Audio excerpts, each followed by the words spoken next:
তো বন্ধুরা, কালকে গেছে মুক্ত স্নান আর আজকে হচ্ছে পুজো।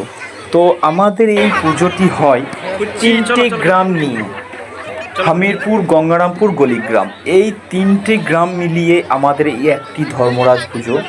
আর এই তিনটে গ্রাম মিলিয়ে হয় বলে পুজোটি আমাদের অনেক অনেক ধুম হয় এবং অনেক লোকজন, অনেক মানুষের ভিড় এখানে হয়।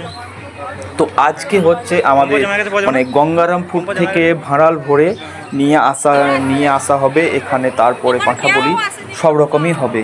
আর এখানে আমাদের বক্সের যে কম্পিটিশান সেটাও ওই গঙ্গারামপুরে হয়ে গেছে, সেখানে আমি যেতে পারিনি।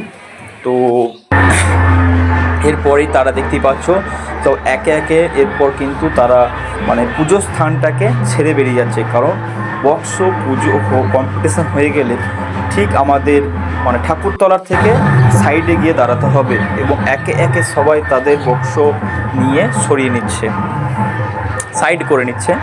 তো দেখতেই পাচ্ছ। আর এরপরেই ভাড়াল আমাদের মন্দিরের 7 পাক ঘোরা হয়ে গেলেই তারপরেই পাঁঠাবলি হবে। দেখতেই পাচ্ছ সব নাচতে নাচতে আসছে, ঢাক বেজে বেজে আসছে।